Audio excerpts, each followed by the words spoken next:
네, 자, 오늘의 저녁 방송 진행하도록 하겠습니다. 네. 뭐 이틀 동안 이제 공개 방송 진행은 다 끝났고요. 예, 다 끝냈고 이제 오늘 저녁에는 이제 그 우크라이나 재건 수혜주하고 러시아하고 우크라이나 전쟁 동향에 대해서 얘기를 좀 해드리려고 준비를 했거든요. 그래서 요거 오늘 좀 말씀드릴게요. 최근에 이제 미국의 이제 금리 인상을 앞두고 시장이 또 좀 흔들렸기 때문에 심리에 이제 잡아들이는 쪽으로 이제 저녁 방송을 좀 진행을 많이 했는데 이제 낮에 진행했던 공개 방송에서 얘기 많이 해드렸으니까 오늘은 이제 실제로 이제 테마주에 대해서 얘기를 좀 해보도록 하겠습니다. 네.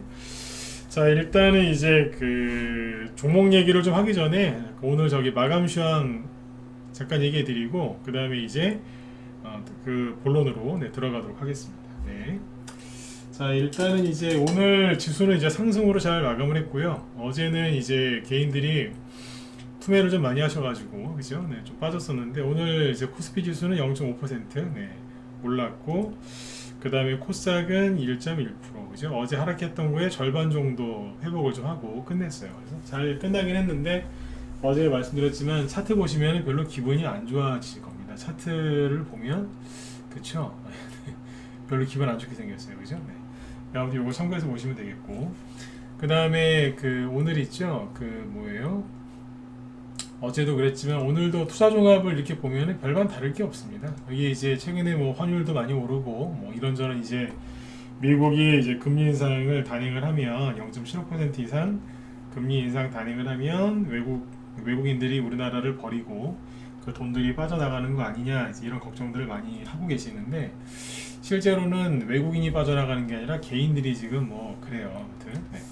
지금 이제 외국인은 오늘 조금 팔았어요. 아주 조금. 코스닥은 샀고요. 네. 그렇죠? 기관이 오늘 좀 외국인보다 좀 많이 샀고 네. 코스닥도 좀 더 많이 샀고 네. 이렇게 끝났습니다. 그래서 그냥 저냥 잘 끝났다 이렇게 보시면 되겠습니다. 네. 그 지수 얘기는 뭐 특별하게 할 게 없어요. 이 정도로 이제 끝내면 될 것 같고요.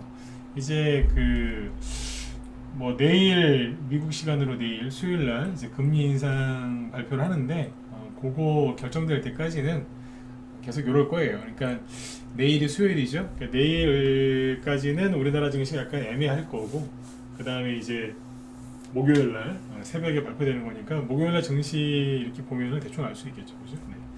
자, 그렇게 보시면 돼요. 0.75를 할 가능성이 높다고 하는데 뭐 상황에 따라서 약간 바뀔 수도 있습니다. 네. 참고해서 보시고.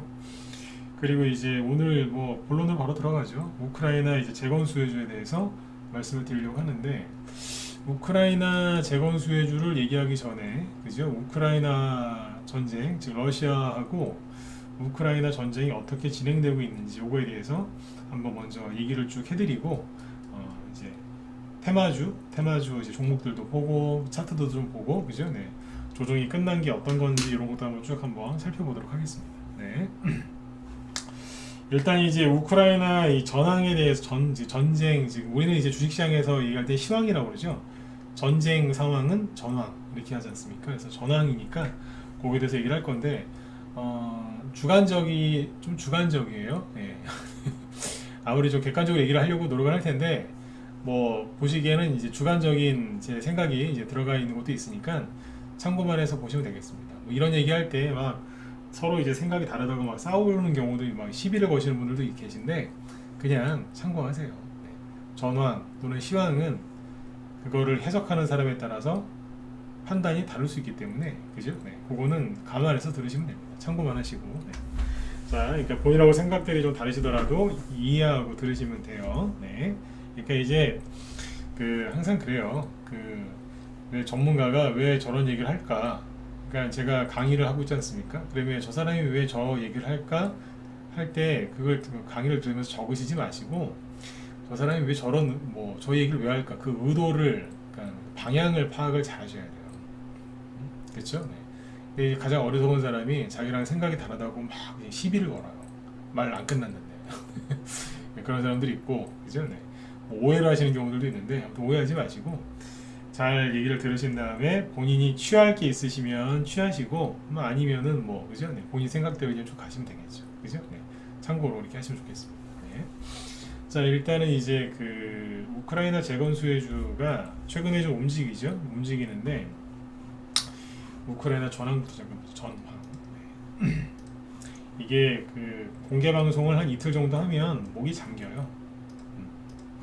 좀 목소리가 좀 그렇더라도 이해를 해주세요. 자, 보시면 이 사진부터 볼까요? 자, 요건데 이게 뭐냐면 이제 우크라이나 그 전쟁 초기에 전쟁 초기입니다. 전쟁 초반에 그 뭐예요? 러시아 군대가 이제 공격해 들어오는 이제 그런 루트나 그걸 나타낸 거거든요. 이게 영국 거였나 그래요. 아무튼 영국 정보부에서 나온 걸로 알고 있는데 자, 이게 그러니까 뭐냐면 요만큼이 우크라이나 지도가 되겠죠. 여기 우크라이나 땅이에요. 이런 식으로 우크라이나 땅이었는데 여기에서 러시아가 여기는 이제 벨라루스고 여기가 러시아죠. 여기가 뭐 크림반도 여기는 이제 2014년도에 뺏겼어요. 우리나라로 따지면 제주도 정도로 생각하면 되죠. 물론 제주도보다 여기가 훨씬 크지만 위치로 보면요. 근데 이제 요렇게 해가지고 전쟁 초기에 이게 아마 3월달 거였고요. 마치라고 되어 있으니까 3월이죠. 올해 3월달에 전쟁 진도인데 러시아가 이제 처음에 미사일이나 아니면 이제 미사일 같은 거, 그 다음에 이제 공군력을 이제 활용해가지고 여기 곳곳을 다 때렸어요. 우크라이나 전반적으로 때리다가 이제 그런 게 있지 않습니까? 남자분들은 잘 이해를 하실 거고 여자분들은 좀 모르실 수 있으니까 조금 이제 좀 쉽게 얘기해 볼게요. 군대는 크게 세 가지 부류가 있죠. 육군, 공군, 해군, 그죠? 근데 해군이나 해군함정이나 아니면 공군, 즉 비행기로 아무리 미사일과 폭탄을 떨어뜨려도 육군이 들어가서 깃발을 꽂아야 그 땅이 점령이 된 거거든요. 육군이 들어가야 돼요, 결국엔. 그러니까 이제 여기 러시아 서부, 중부 이런 데다가 막 이제 미사일 같은 걸 많이 쏘긴 했는데 이 안까지 못 들어갔거든요. 여기 그 키이우라고 요즘 부르죠. 여기가 저기 우크라이나 수도인데 여기 점령 못했어요. 그죠? 네. 근데 이제 그 전쟁이 막 이렇게 벌어졌는데 최근에는 러시아 군대가 이제 어디까지 장악했냐면 이거 가생이죠. 가생이를 이렇게 러시아가 장악을 한 거예요. 장악을 했는데 그 러시아가 지금 확실하게 점령하고 있는 게 그러니까 여기 동부예요. 크림반도는 옛날에 넘어갔고요. 동부. 여기를 지금 러시아가 장악을 하고 있는 요 정도. 네. 그러니까 우리나라로 따지면 그러니까 경상도가 러시아한테 뺏긴 거죠. 우리나라로 따지면 경상도하고 강원도 일부 요 정도? 여기 뺏긴 거예요. 그러니까 우리나라 저기로 생각하시면. 근데 이제 여기가 요 부분 있죠. 요 부분은 돈바스 지역은 원래 여기 우크라이나 친러 반군들이 이제 거의 뺐다시피 한 거였거든요. 네. 원래 여기는 저기 전쟁이 있었어요. 원래 이번 2월달에 러시아 우크라이나 전쟁 터지기 전에 이미 전쟁이 있었다. 근데 이제 우크라이나 입장에서 되게 이제 치명타가 뭐냐면 여기 있잖아요. 여기. 그러니까 남해안 쪽에 여기가 바다랑 연결되는 쪽인데 이쪽을 거의 다 뺏겼어요. 뺏겼고 동부도 거의 뺏겼고 그래서 뭐 여기 우크라이나 저 땅이 한 5분의 1 정도 지금 뺏겼다고 그러죠. 네. 공식적으로 뺏긴 거예요. 네. 근데 이제 아무튼 요 정도로 지금 정리가 돼가는 것 같아요. 이쪽에서는 이제 러시아 군대가 철수를 하고 있는 것 같고 철수를 해서 지금 이제 이쪽 제 주관적인 생각입니다. 이쪽 방어에 신경을 많이 쓰는 것 같아요. 잠깐만요.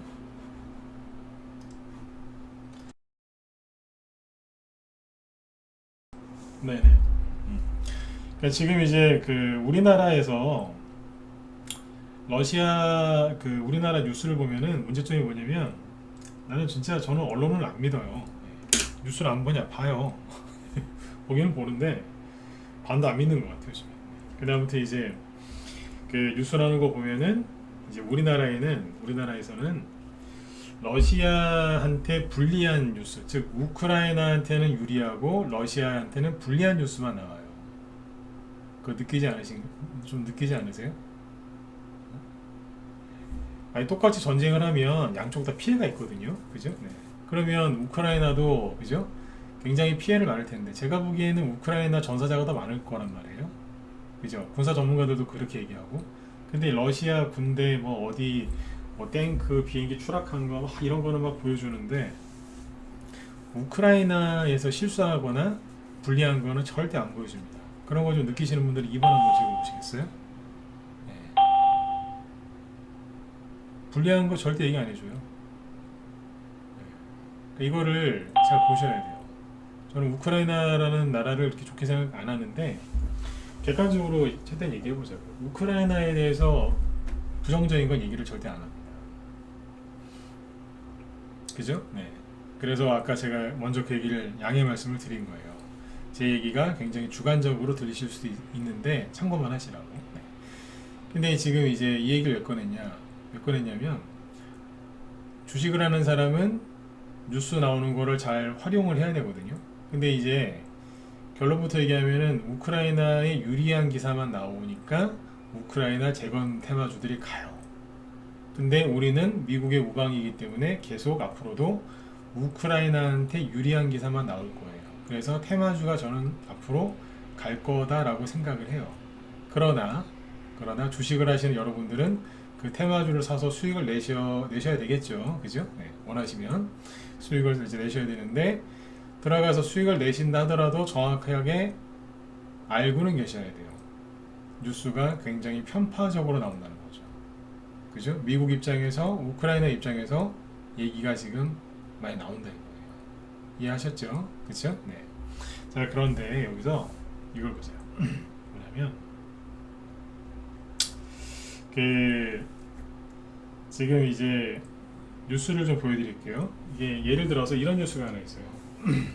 러시아가 막 민간인 학살했다 막 이런 뉴스 많이 나오죠. 뭐 이런 뉴스. 러시아 군대가 이거 VOA라는 매체인데요. 보이스 오브 아메리카. 미국의 소리. 즉 미국 국무부에서 예산 지원받아서 하는 데거든요, 이게. 미국 정부의 목소리를 이제 많이 이제 내겠죠, 당연히. 러시아군 우크라이나 민간시설 공격 확대, 프란시스코 교황 특사도 폭격을 당해서 긴급 대피했다. 이런 기사가 나옵니다. 18일이니까 엊그제고 이 기사 나온 거는 어제 나온 기사거든요. 근데 아무튼 뭐 우크라이나군이 북동부 영토를 빠른 속도로 탈환하는 가운데 러시아군이 민간시설을 겨냥한 공격을 확대하고 있습니다. 라고 되어 있죠. 여기 보면 뭐 병원을 공격해서 의료진 4명이 사망했고 막 이래요. 그리고 여기 보면 교황 특사랍니다. 방탄복 입고 있죠. 네. 도망치는 건 아닌 것 같고 뒤에 앰뷸런스 있는 것 같은데 아무튼 뭐 이런 기사예요. 그럼 이제 그 러시아가 되게 막 민간인을 막 학살하는 거 같잖아요. 그런데 이런 기사 보셨어요? 네. 엠네스티라고 아세요? 엠네스티라고 들어보셨을 거예요. 이게 뭐냐면은 우크라이나 그러니까 전 세계에서 가장 큰 인권 단체 중에 하나예요. 인권 단체. 근데 엠네스티에서 8월 5일이니까 한 달 더 됐네요, 그죠? 이때 어떤 기사가 나왔냐면 엠네스티에서 몇 달 동안 이제 조사를 해서 그 보고서를 발표했거든요. 인권 단체입니다. 근데 여기에서 뭐라고 그랬냐면 우크라이나 군대가 민간 지역의 군사 기지를 세워놨다는 거예요. 이게 인권법 위반이다. 그러니까 우크라이나 군대가 민간인이 없는 지역에 군사 기지를 이렇게 설치를 해가지고 전쟁을 해야 되는데 예를 들면 우리나라로 따지면 시내 한복판에 있는 동사무소나 아니면 시내 한복판에 있는 큰 병원에다가 군사 기지를 이제 거기다가 이제 한 거예요. 배치를 한 거예요. 왜겠어요? 여기 나오잖아요. 학교나 병원에 군사 기지를 구축했다고. 그러면 러시아가 공격하기가 애매하잖아요. 그리고 만약에 공격을 하잖아요. 그러면 이제 비난의 화살을 돌리는 거예요. 이거를 누가 발표했냐면 러시아 인권단체가 아니고 전 세계에서 가장 큰 인권단체가 발표를 했거든요. 짧으니까 읽어드릴게요. 국제 엠네스티가 우크라이나가 러시아와의 전쟁 과정에서 민간인을 위험에 빠뜨리는 등 인권법 위반을 반복하고 있다고 지적했다. 엠네스티가 최근 발간한 우크라이나 정부에 전달한 보고서에서 이렇게 지적했다고 4일 가디언 등 외신이 보도했다.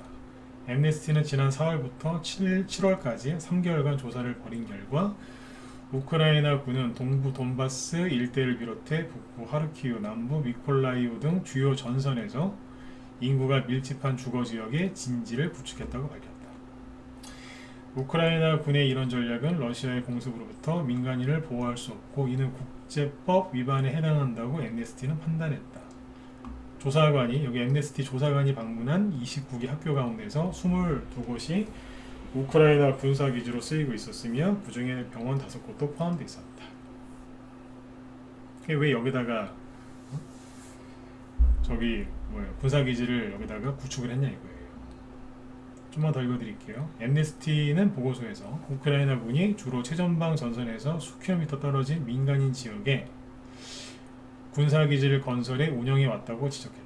민간 시설이 아닌 다른 대체 공간이 있었음에도 학교와 병원을 주로 거점으로 삼아왔다고 비판했다. 딱 하니까 젤렌스키 대통령이 승질을 엄청나게 냈습니다. 이거는 러시아의 면죄부를 주고 있다. 제가 늘 얘기하죠. 이놈 나쁜 놈이라고. 제가 그냥 나쁜 놈이라고. 푸틴도 나쁜 사람 맞습니다. 네. 똑같습니다. 그렇게 그 국민들 사용하는 척하면서 민간인 밀집 지역에 군사기지를 구축해요. 예? 나쁜 놈이지. 그러니까 언론에서 나오는 거를 너무 저기 하지 마시라니까. 이 사람 저기 몇 달 전에 그랬잖아요. 우크라이나 전쟁 터지기 몇 달 전에 알고 있었는데 국민들한테 얘기 안 해줬다고. 자기 스스로 얘기했잖아요. 좋은 사람이 아니라니까요. 근데 이제 이 젤렌스키나 우크라이나를 조금 나쁘게 얘기하면 막 사람들이 달려들어요. 네가 인간이냐고. 저한테 그래요. 그런 사람들 많아요. 네가 인간이냐고. 어떻게 해요? 피도 눈물도 없냐고. 그냥 안타까운 거예요. 예? 본질을 잘 보고서 객관적으로 판단해야 되는데 너무 감정적. 우리나라 분들이 단점이 하나 있는 게 감정적이에요. 그래서 언론에 잘 속아요. 너무 감정적이죠. 네. 그거는 잘못된 거 아닙니까? 네. 이런 현상이 있어요. 그러니까 엠네스티, 그러니까 여기 러시아란다. 우크라이나 국방차관이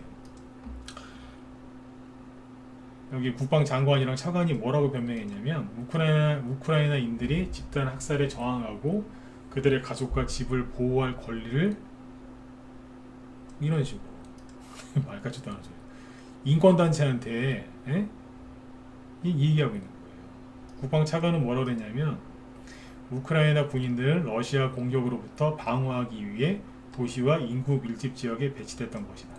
말 같지도 않은 소리 하고 있어요. 네? 이런 식으로 하도 이제 막 그 사람들이 감정에 휩쓸려서 막 이제 비난의 화살이 막 꽂히니까 엠네스티에서 한마디 했어요. 우크라이나 군 인권법을 위반 요걸 지적한 거 미안하다. 그냥 이거죠. 우리의 발표가 초래한 괴로움과 분노에 대해 깊이 후회한다. 사과했어요. 그런데 우리의 조사 결과는 전적으로 지지한다. 틀린 게 아니다는 소리예요. 네, 맞다고요. 이해가세요? 네. 그래서 젤렌스키를 저는 안 좋아해요. 이 나라 저기 민주국가 아니에요. 공산국가였어요. 지금도 그죠? 양다리 걸치고 있다가 한 대 맞은 거거든요. 지금 민주주의도 아니고 빨갱이도 아니고 반반이었거든요. 그러니까 제일 나쁜 게 뭔지 아세요? 양다리 걸친 거예요. 양다리 걸치고 있다가 지금 한 대 맞은 거예요. 지금 러시아한테. 저런 거예요. 그러면서 러시아가 좀 있으면 겨울이 시작되거든요. 네. 그래서 잠깐만 뉴스 좀 더 볼까요? 네. 근데 여기 보시면 이제 여기 보세요. 네. 푸틴 전황 악화에 코너에 몰렸다 이런 기사가 나오거든요. 네. 푸틴이 지금 뭐 불리하다 이런 기사가 나와요. 핵전쟁 위험은 더 높아진다 이러고 있는데 자, 제 얘기를 잘 들어보세요. 저 기사가 말 같지도 않은 게, 제가 대놓고 얘기할게요. 말 같지도 않게 전 느껴지거든요. 왜냐하면 러시아가 침략당했습니까? 저 말이 안 되는, 저 기사가 말이 안 되는 게, 저 주장이 러시아가 침략당한 게 아니라 우크라이나가 침략을 당했거든요. 그죠? 네. 그리고 러시아가 침략을 해서 지금 우크라이나 땅 5분의 1을 한 20% 이상을 점령하고 있어요. 그렇죠? 그러면 여기서 장기전으로 가면은 누가 유리해요? 러시아가 유리하죠. 왜냐면 자기가 먹은 땅을 그냥 설렁설렁, 그죠? 지키기만 해도 돼요. 근데 러시아가 전황이 불리하다고요? 말이 안 되잖아요. 그렇죠? 네. 러시아가 우크라이나 쳐들어갔다가 오히려 반격을 당해서 러시아 땅이 침범당했다? 그런 게 아니지 않습니까? 우크라이나가 러시아 땅에다가는 저기 함부로 뭐 안 합니다. 그죠? 안 하고 있다고요. 여기 러시아는 이제 지키기만 하면 돼요. 그리고 이제 겨울이잖아요. 여긴 얼마나 더 춥겠어요, 그죠? 겨울이란 말이에요. 그러면 누구한테 유리해요? 러시아한테 전적으로 유리합니다. 러시아가. 그리고 누가 강대국입니까? 러시아가 강대국이거든요. 우크라이나는 지금 그 공기업들이 지금 줄줄이 파산하고 있어요. 파산. 우리나라로 따지면 한국가스공사, 한국전력 지금 다 파산하고 있다니까요. 전쟁이 길어지면서 당연히 이제 못 이겨낼 거 아니에요. 이제 돈도 없고 수입이 없는데, 그죠?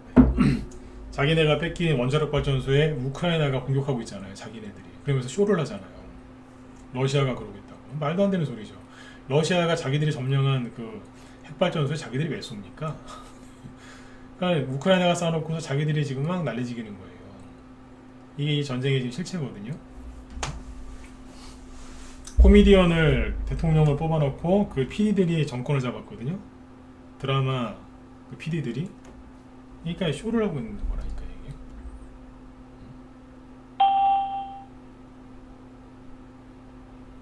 네, 그러니까요. 그 러시아가 밀리는 게 아니에요. 말이 안 되는 소리예요. 그리고 최근에 뉴스 보면은 이런 뉴스 나오죠. 우크라이나가 그 잃어버렸던 땅을 재빠르게 지금 탈환하고 있다고. 그거는 뭔 줄 아세요? 그냥 러시아가 버리고 나간 거예요, 그냥. 그러니까 빠른 속도로 탈환을 하는 거죠. 그러니까 뭐냐면 러시아군이 그냥 철수한 거예요.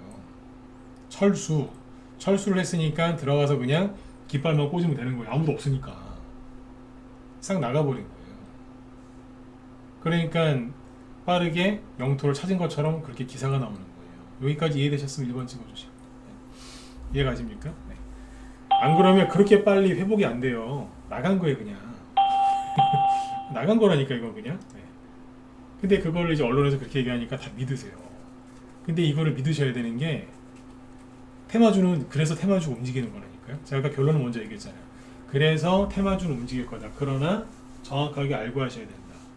이게 왜 중요하냐면 뉴스가 그렇게 나오니까 테마주가 움직여요. 그러니까 그 테마주를 공략해서 수익을 내세요. 대신에 수익을 내는데 우크라이나가 러시아를 이길 거라고 생각하지 말란 얘기예요. 우크라이나가 러시아를 이길 거라고 착각을 하면 그 주식을 수익 내는데 팔아야 되는데 안 팔고 버티다가 다 반납하고 나오는 거예요. 아시겠죠? 네. 우크라이나가 러시아 못 이겨요. 지금은 러시아가 철수해서 겨울이 이제 코앞에 있으니까 뭐 하겠어요? 겨울 되면요. 겨울이 되죠? 생각을 해보세요. 여기에 투입된 군인들, 러시아 군인들이 있을 거 아니에요? 그 군인들이 실제로 철수를 해서 어디로 갔다 그러냐면 본토로 들어갔대요. 러시아 본토로. 그러면 여름 내내 여기서 전쟁했죠. 봄부터 여름 내내 전쟁했죠. 그러면 그 군인들이 지금 지쳐있겠어요? 안 지쳐있겠어요? 지쳐있겠죠. 군대 체인지, 전투병력 교체하는 거예요. 예를 들어서 1사단이 들어와 있었다, 나가고 2사단, 3군단이 들어와 있었다, 3군단 빠지고 4군단 들어오고, 이런 식으로 전력을 순환 배치하는 걸 수도 있어요. 왜냐면 겨울이니까. 그죠? 그런 거라니까. 그리고 러시아가 처음에 여기 전쟁에 쳐들어갈 때 그랬어요. 우리는 우크라이나를 전체 점령할 생각이 없다. 특수작전을 할 거다. 그게 어디냐면 여기거든요. 러시아 입장에서 여기 왜 이렇게 중요한 줄 아세요? 왜겠어요? 여기를 점령을 하면 이 밑으로 바다로 나갈 수 있어요. 터키를 지나서 나가면 지중해예요. 지중해 밑에 누구 있어요? 이스라엘. 그죠? 흑해 함대가 빠져나간다고 했죠. 그러려면 우크라이나 여기를 뺏어버려야 되는 거예요. 이 일대를 그냥. 네? 그러니까 지금 러시아가 뭐 하고 있느냐? 제가 생각하기에는 그러니까 이제 이제 피로가 쌓인 군대는 빼고, 그리고 이제 동료들 전우들 중에 이제 누가 죽거나 그죠? 이렇게 뭐 저기 크게 다쳐서 이제 후송한 그런 부대가 많을 거 아니에요, 그죠? 그러면 군대가 약간 좀 이렇게 사기가 떨어져요. 그러면 이제 그죠? 새로운 부대가 들어와서 순환 배치하는 하고 있을 가능성이 높아요. 실제 러시아 국방부 대변인이 그렇게 얘기했는데 우리나라에서는 그 뉴스를 뭐라고 했냐면 러시아의 공색한 변명이다 그랬어요. 공색한 변명일 수도 있습니다. 근데 왜 모든 걸 다 그렇게 나쁘게 봅니까? 네? 늘 말씀드리지만 저는 사회주의자가 아닙니다. 전 공산당이 싫어요. 정말 싫어요. 근데 지금 공산당이랑 양다리 걸치고 있던 우크라이나랑 싸우고 있는 겁니다. 네. 아무튼 이제 요렇게 지금 여기를 이제 전력을 재배치하면서 여기를 지키려고 하는 것 같아요. 요 일대를. 왠 줄 아세요? 만리장성 아시죠? 중국에. 만리장성이 왜 생겼는 줄 아세요? 만리장성이 이게 누가 진시황제가 다 만든 게 아니에요. 그러니까 뭐 그 중국에 이제 나라들이 이제 뭐 일어났다가 또 망한 나라도 있고 막 그렇잖아요. 중국 내에서 그 나라들이 이렇게 자기들이 이제 방어하려고 성을 쌓아놓은 거를 이은 거예요. 이은 건데 만리장성의 장점은 뭐냐면 이렇게 쭉 해놓으면 사람들이 문으로만 들어와야 되잖아요. 그러니까 문으로만 들어와야 되니까 들어올 때 세금을 걷기 위해서 이걸 해놓은 거예요. 외적을 막기 위해서 이렇게 해놨다고 하지만 맞죠. 근데 들어오고 나가는 거를 해가지고 뭐예요? 세금 걷으려고. 네, 방어도 하지만 세금. 근데 만리장성의 치명적인 단점이 있죠. 성의 단점이 뭐냐면, 장성의 단점이 뭐냐면 한 군데 뚫리면 그냥 끝나는 거예요. 한 군데가 뚫리면 와르르 다 무너진다니까요. 그러니까 여기 이렇게 지금 해놨는데 여기 한 군데 뚫려봐요. 그 여태까지 해놓은 거 우왕좌왕 난리 나는 거예요 이제. 그러니까 아무튼 그런 식으로 전력을 재배치하고 있는 게 맞는 것 같아요. 철수. 이제. 자, 지키자 이제. 근데 러시아가 전황이 불리하다고요? 남의 땅을 이만큼 밟고 있는데 말 같지도 않은 소리 하고 있어요. 그렇죠? 네. 그러니까 이제 우크라이나 입장에서는 괴로운 거죠. 왜냐하면 바다 쪽을 다 뺏겼잖아요. 지금. 이게 다 바다인데 다 뺏긴 거 아니에요 지금. 그러니까 우리나라로 따지면은 저기 여수 빼고 다 뺏긴 거. 뭐 그냥 부산도 뺏기고 뭐 저기 뭐 사천 뭐 김해라 창원 뭐 다 뺏긴 거예요 그냥. 왼쪽 전라도 왼쪽 끄트머리만 남고 다 뺏겼다고 생각하시면 돼요. 우리가 일본한테 그렇게 뺏겼다고 생각해 보세요. 그럼 당연히 우리나라 대통령이 그럴 거 아니에요. 이대로는 끝날 수 없다. 다시 땅을 찾아야 된다. 안 그러겠어요? 우리 입장이라고 생각해 보시라니까요. 네. 그러니까 저기 어디야? 목포 정도 빼고 다 뺏겼다고 생각해 보세요. 바다 쪽을 난리 나는 거죠. 네?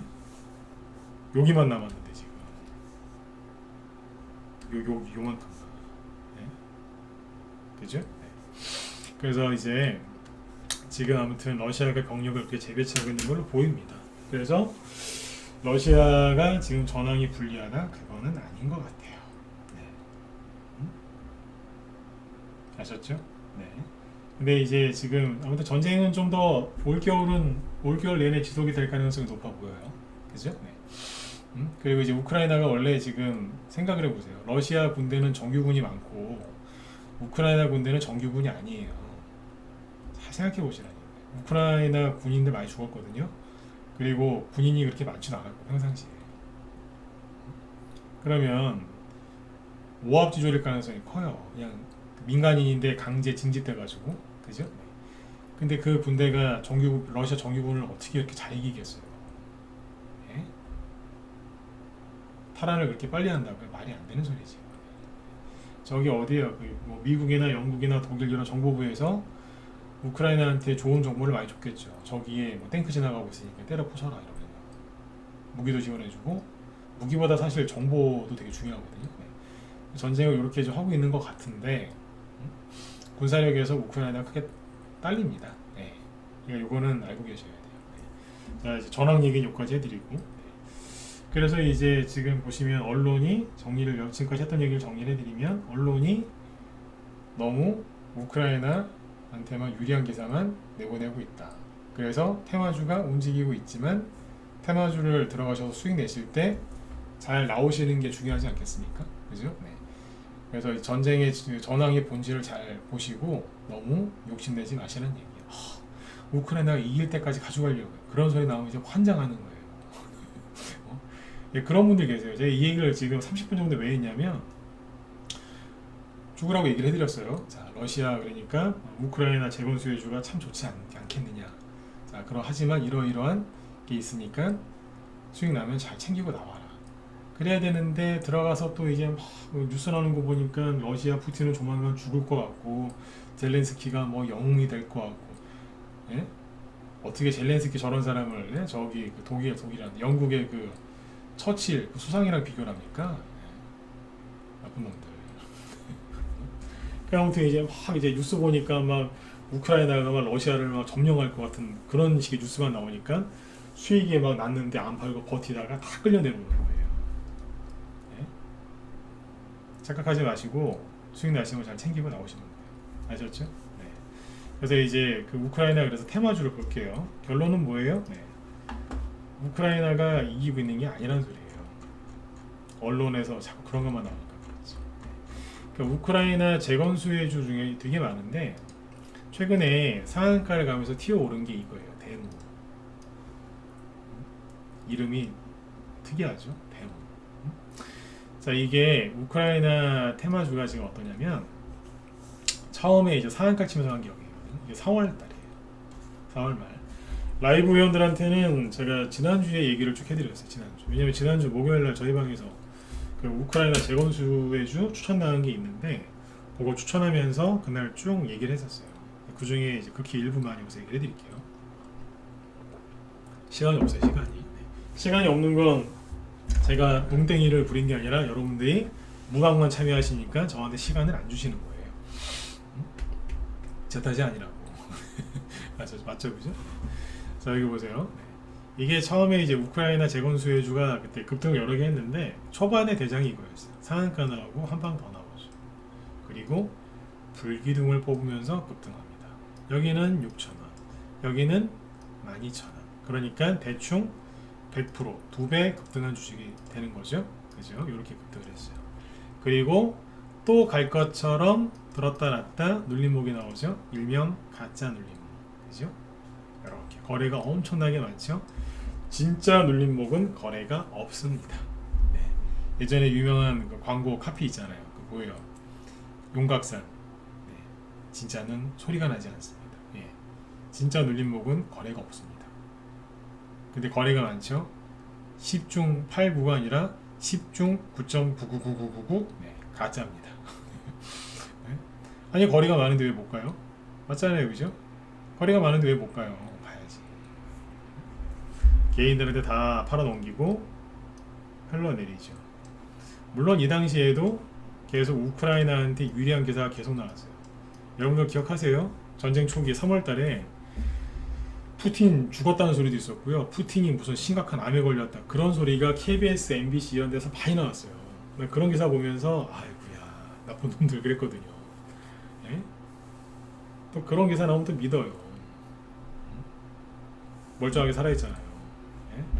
푸틴 얼굴 보니까 혈색도 좋던데요. 멀쩡해요. 좋은 걸 얼마나 많이 먹겠어요, 그죠? 근데 아무튼 이제 여기 보시면 우크라이나한테 유리한 기사가 나와도 못 가다가 최근에 그죠? 상한가 치면서 들어올립니다. 그러면 뭐 전황이 갑자기 좋아져서 그럴까요? 그렇지가 않아요. 최근에 이제 우크라이나가 어디를 뭐 수복했다 이런 기사가 나오니까 올라가긴 하는 건데 잘 보세요. 고점 찍은 게 언제예요? 사실상의 고점은 5월 초입니다. 여기인데 개인들 꼬신다고 한 번 더 들었다 놓은 거거든요. 5월 말인데 즉 고점은 이미 5월 달에 찍은 거죠. 그죠? 그리고 한 달, 두 달, 3개월, 4개월 총 4개월 떨어졌어요. 그러면 가격 조정이 끝난 거예요. 이거는 한마디로 떨어질 만큼 떨어진 거예요. 그래서 이제 8월 달쯤에 돌려 세워 보려고 들었다 놨다 하고 있었는데 미국 증시가 급락을 하면서 나가 떨어져 버린 거예요. 그냥. 네. 떨어져도 자꾸 들었다 놨다 하잖아요. 뭐 하려고요? 돌려 세우려고. 보통은 여러분들 개인들이 실수하시는 게 뭐냐면 주가가 이렇게 막 떨어지잖아요. 여기서 물린 사람이나 아니면 여기서 이제 이거 물리진 않았지만 사고 싶은 사람, 바닥에서 잡고 싶은 사람이 어떤 식으로 접근하냐면 여기 차트를 보면서 일봉 차트를 보면서 어디가 바닥일까? 바닥에서 사야 되는데 바닥이냐 아니냐 막 그러고 있어요. 이리 재고 저리 재고 막 그러고 있어요. 근데 있잖아요. 그렇게 하시면 안 돼요. 이럴 때는요. 너무 바닥을 싸게 잡으려고 하면 안 돼요. 대충 이렇게 하는 거예요. 여기가 중요한 게 아니라 사실은 여기가 중요하거든요. 보세요. 요렇게 떨어졌어요. 여기서 봤을 때 차트 봤을 때 바닥인지 아닌지 긴가민가하죠. 여기는요. 긴가민가한 거예요. 여기는 긴가민가한 거예요. 어디가 어딘지 모르겠는 거예요. 여기는 9,000원, 여기는 8,000원, 여기는 7,000원, 여기는 6,000원. 그러니까 주가 변동폭이 굉장히 큰 거예요. 9,000원에 있던 주식이 6,000원대까지 내려왔다 그러면 30% 정도 빠진 거였어요. 대충. 이런 데서 바닥 잡는다고 막 고생들 하시는데 바닥은요. 여기를 보면 잘 모르고요. 여기를 보면 쉬워요. 어떻게 해요? 고점 이어볼게요. 대충. 손이 떨리시는 분들은 하지 마시고 아직 손이 안 떨린다. 수동으로 보세요. 자, 거래량이 감소하죠. 그러다가 거래가 살짝 늘어나기 시작하죠. 이게 뭘 뜻하는 거예요? 네, 조정 끝나고 이제 방향을 틀으려고 하는 거예요. 이제 마음 고쳐먹고 예를 들어서 이제 말썽쟁이가 있어요. 네. 중고등학생인데 엄마 말 안 듣고 아버지 말 안 듣고 막 이제 막 질풍노도의 시기를 보내고 있는 거예요. 근데 이제 조금 이제 철이 든 거예요. 이제 네 그만하고 네? 어머니 아버지한테 잘해야 되겠다. 마음을 살짝 고쳐먹은 거예요. 이제 방향을 튼 거예요. 이제 비행 청소년에서 이제 건전한 청년으로 이제 살짝 돌아서기 시작하는 거예요. 그러니까 거래량을 보면은 어디서부터 조정이 끝나고 돌아서기 시작한 거 여기예요. 근데 차트를 보면 어때요? 아직 조정이 안 끝난 것 같죠? 계속 얻어맞고 있으니까. 이해되신 분들은 7번 찍어주세요. 요거는 좀 귀찮아도 좀 찍어주셨으면 좋겠네요. 귀찮게 자꾸 번호 찍으라고 그래. 이건 좀 찍어주세요. 왜냐면 이게 큰 거거든요. 그죠? 네. 시간이 없어서 내가 많은 종목을 얘기를 못 해드리겠는데요. 네. 그 핵심은 얘기해 드리잖아요. 이런 식으로. 이 정도면 끝나가고 있구나. 그죠? 그러나 함정이 있죠. 여기는 9,000원, 여기는 8,000원, 7,000원, 여기 심지어 6,000원대요.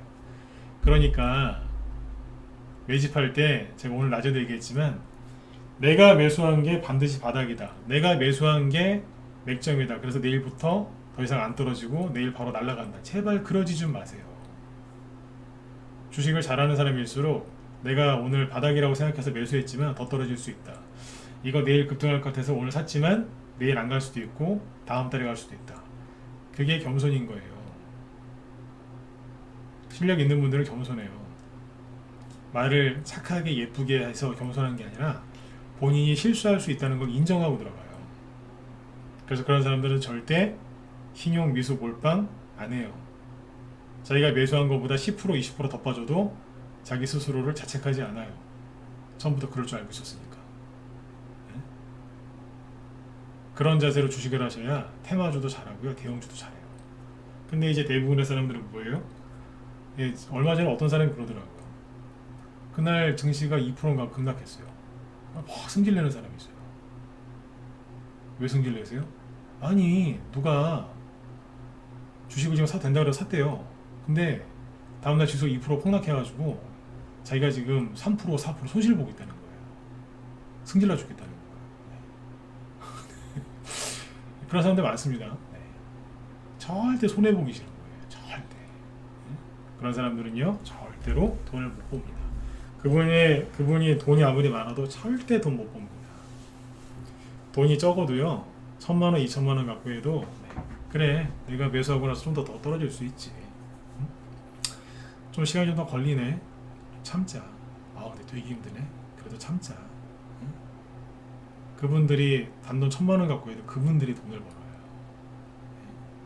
그게 뭐예요? 자기 자신을 낮추는 거 아닙니까? 그죠? 그게 겸손인 거거든요. 투자 금액이 크고 적고를 떠나서 주식을 얼마나 했냐, 길게 했냐, 짧게 했냐를 떠나서 실수할 수 있다는 걸 인정하시는 거예요.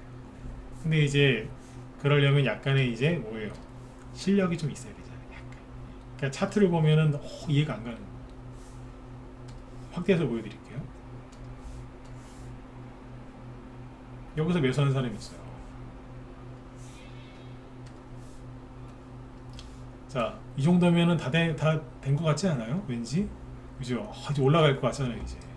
누가 샀어요. A라는 사람, 예를 들어서. 근데 음봉 맞은 거예요. 보니까 8% 올라가다가 마이너스 6%를 건가네? 그러면 이제 아까 그런 성격의 사람은 미치는 거예요. 8% 올라갈 때 팔았다 다시 살 거야. 막 떨어져요. 보니까 전저점을 또 깨는 거예요. 여기를 깨면서 막 떨어져요. 올라오다가 급등하다 말고 또 떨어지는 거예요. 미치고 팔짝 뛰는 거예요. 8,000원대 8,500원 위에서 샀는데 세상에 7,000원까지 가더니 7,000원을 깨니 6,700원까지 오는 거예요. 얼마나 승질 나고 있어요. 예? 계속 떨어지니까 지금 보니까 막 여기까지 떨어질 것 같아요. 그죠? 그러면은 주가가 올라올 때 그분은 이미 모든 심리부터 시작해서 체력, 정신 상태 모든 게 다 파괴되어 있는 거예요. 방전돼 있어요. 자기 자신을 학대하면서. 심지어 상한가 나오기 전에 손절 때렸다. 그럼 그분은 이미 녹색의 헐크로 변해 있는 거예요. 괜히 저기 와이프한테 승질내고 애들한테 짜증내고 그죠? 네.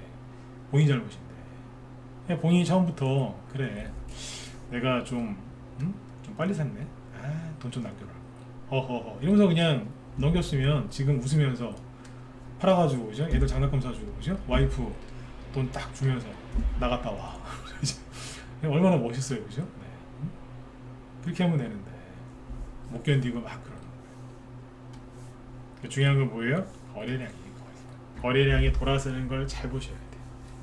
근데 있잖아요 이런 식으로 차트를 망가뜨리면 장점이 있어요. 뭐예요? 좀 전에 얘기했던 것처럼 성질 급하신 분들이 금방 나가버려요. 그리고 여기서 신용 많이 쓴 거 있잖아요. 신용을 누가 많이 썼을 거 아니에요 그죠?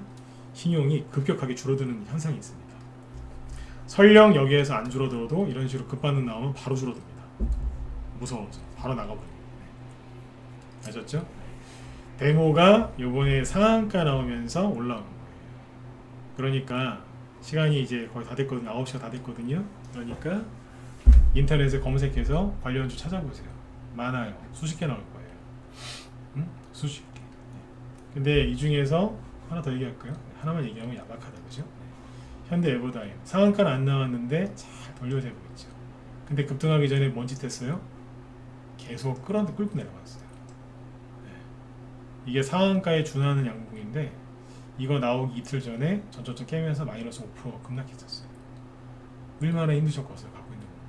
또 올라오잖아요. 근데 올라왔지만 여기에 매물대가 많겠죠. 거래도 많고 그러니까 이제 여기에 이제 못 올리고 돌고 있는 거예요. 네, 계속 돌고 있는 거예요. 여기에서 이게 뭐 한 거예요? 조정을 끝내고 이제 방향을 틀기 시작한 거예요. 데모하고 차이점이 뭐예요? 공통점은 이제 급등 나오기 전에 주가가 계속 하락하고 있었다는 거예요. 이렇게 주가가 계속 하락했다는 건 뭐예요? 이 종목을 들고 있던 사람들이 포기한 거예요. 미국 금리 인상도 하고 전쟁 안 끝날 것 같고 그죠? 겨울은 오고 있고 내 마음은 힘들고 지치고 이거 팔아가 진작에 손절해가지고 저거 샀으면 상한가 지금 2개를 먹었을 텐데 이러면서 이제 신세한탄하면서 한 거예요. 그러니까 그 대가로 양봉 나오는 거예요. 그분들이 희생하신 덕분에 여러분들이 아까 인권단체도 아니고 자원봉사 하시려고 주식하는 거 아니지 않습니까? 희생 당하지 마시고 참으세요. 근데 다 아까 데모하고 이거의 차이점은 뭐예요? 여기는 거래가 안 늘어났었죠. 그러다가 이제 데모 상한가 가는 날 그냥 불현듯이 확 올라와 버린 거예요. 종목을 두루두루 보고 계셔야 돼요. 데모 여기는 이제 미리 약간 보였던 거예요. 차트는 무너지고 있었지만 자, 그런데 여기 이제 데모하고 현대 에버다임은 어디에 걸려 있어요? 매물대가 가장 많은 데가 어디겠어요? 여기잖아요. 사람들이 많이 물렸을 만한 곳이 여기죠? 여기서 많이 물렸겠네요, 그죠? 이걸 이으면 답 나오죠? 네. 매물대가 워낙 강해서 못 올리고 있는 거예요. 여기서 이제 아주 뭐 재료가 센게 나오면, 예를 들어서 젤렌스키라는 사람이 푸틴을 인질로 잡았다. 말 같지도 않은 소리죠, 그죠? 네. 네. 푸틴을 인질로 잡았다. 그러면 이제 뚫고 상한가 갈 수도 있어요. 그러나 초강력 울트라 슈퍼 호재가 아닌 이상은 약간 떨어지거나 좀 과하게 떨어질 수 있어요. 그러나 우리 아까도 이제 여러 차례 강조했지만 우리는 미국의 우방이기 때문에 우크라이나한테 유리한 기사만 계속 나오겠죠. 그죠? 그러면 이런 시나리오도 있죠. 데모가 매물대가 워낙 세니까 돌파는, 거래가 되게 많은데도 좀 돌파를 못하고 있거든요. 돌파는 못하지만 옆으로 횡보할 수 있겠죠. 근데 주가를 끌어올리는 이슈는 계속 나와요. 그럼 누가 올라오겠어요? 이거 말고 밑에 있는 2순위, 3순위가 올라오는 거예요. 이해되셨으면 10번 찍어주시고 이제 마무리 짓죠. 이해 가시죠? 그러니까 이런 거 데모가 더 갈 수도 있어요. 근데 대장 역할을 하고 있으니까. 근데 지금 이거는 약간 떠 있기 때문에, 약간이 아니라 많이 떠 있죠. 그래서 조금 이제 불편하실 수 있으니까 다른 쪽으로 알아보시는 것도 괜찮죠. 그런 종목 좀 하나 알려달라고요? 아니요, 못 알려드려요. 네. 왜겠어요? 네. 잘못 건드리면 종목들이 흔들리거든요. 여러분들이 찾아보세요. 네. 가장 그 우크라이나 재건 수혜주를 찾아보는 가장 좋은 방법은 네이버에 검색하지 마시고 제 뒤에서 항상 열심히 또 방송하시는 우리 무소TV 그 김 실장님 계시죠? 김 실장님이 우크라이나 재건 수혜주 얘기 많이 했을 텐데요. 그분 저기 유튜브에 들어가시면, 제가 원래 다른 전문가 추천 잘 안 하는데 실력이 있으신 분이니까 여기 제 유튜브도 들어와서 많이 보세요. 제 유튜브 채널이 2개 있는데 들어오셔서 보시면 돼요. 여기 김 실장님 있죠, 여기? 네. 미인이시죠? 네. 김 실장님 여기 그 보시면 지난 방송 중에 여기 제목이 다 써 있어요. 우크라이나 재건 수혜주. 과거 방송 여기 다 볼 수 있잖아요. 동영상 여기 누르면 다 나오거든요. 네. 여기 보면 이제 뭐 우크라이나 써 있어요. 네. 여기도 있네. 여기도 있고 여기도 있고. 이분은 방송은 30분 정도밖에 안 하시니까 들어가서 보세요. 그러면 그날 우크라이나 테마주 뭐가 왜 올라왔는지 쭉 얘기 다 해놨어요. 테마주 되게 설명 잘 해주시거든요. 저는 이제 큰 틀을 잡아드리지만 이분은 세세하게 얘기를 해요. 네. 아셨죠? 그러니까 들어가서 보세요. 네. 저기 여러분들이 그 어디야, 저기 네이버에 검색해서 찾는 시간보다 이분 방송 그냥 30분짜리 하나 듣는 게 훨씬 나으신 겁니다. 설명도 되게 잘하세요. 아셨죠? 네, 그렇게 하시면 돼요. 얘기 다 해드렸어요. 어디 막 이상한 데 가서 또 떠돌아다니지 마시고. 네. 자, 아무튼 이제 오늘 저기 수고들 많이 하셨고요. 내일은 아마 우리나라 증시가 되게 조용할 가능성이 높습니다. 왜냐면 내일 새벽에, 그죠? 내일 모레죠, 정확히. 미국이 금리 인상 발표하니까 그때까지는 이제 아마 숨 죽이고 있지 않을까 싶습니다. 네. 내일도 여러분들은 크게 스트레스 받지 마시고 편안하게 대응하시면 돼요. 내일 저기 오늘 저기 김 시장님 방송 보고, 그죠? 네. 테마주 잘 설명해 주시니까 테마주 쫙 이제 정리해 놓은 다음에 내일 장중에 수급이나 한번 보세요. 네? 우크라이나 재건 수혜주 한 30개 넘어요. 30개가 뭐야? 찾으려고 하면 50개, 엮으려고 하면 100개도 넘어요. 우크라이나 재건 수혜주를 힌트 하나 드릴까요? 아직 안 나가신 분들 저 1번 쪽으로 보세요. 네. 아주 쉽게 생각하는 거 하나 알려드릴까요? 우크라이나 재건 수혜주를 갖다가 이렇게 엮으면 돼요. 대북주로. 아니, 또 황당한 얘기 아니냐고. 전 정부에서 뭔 짓 했어요? 북한을 재건해. 대북주가 뭐냐면 그게 북한 재건 수혜주거든요. 맞으면 2번 자 일제 찍어주시고. 맞잖아요, 그죠? 네. 2018년도에 그 대북주 많이 갔잖아요. 그게 뭔데요? 북한 재건 수혜주 아니에요. 북한에 도로가 없어서, 나무가 없어서, 못 먹어서, 의료 지원 해줘야 되니까 쌀 없어서, 비료 없어서, 농기계 없어서 다. 만약에 우크라이나 휴전 얘기 나오기 시작하잖아요. 그러면은 옛날 대북 수주 그거 다 변신시키면 돼요. 2018년도에 그 전 정부에서 간 거. 제가 세력이면 그렇게 해요. 예? 우크라이나 재건 수혜주. 그냥 바꾸면 돼요. 북한 재건 수혜주에서 우크라이나 재건 수혜주로. 예? 그럼 신났지 뭐. 그럴 가능성이 높습니다. 네. 설명을 되게 쉽게 하죠. 많이 해봐서 그래요. 네. 아무튼 지금 당장 움직이는 거는 김 실장님 방송 참고하시면 되겠습니다. 네. 자, 여러분들 아무튼 편안한 밤 되시고요. 네, 내일 또 뵐게요. 네, 수고들 많이 하셨습니다. 네. 내일 편안하게 대응하세요. 네, 내일 뵙겠습니다.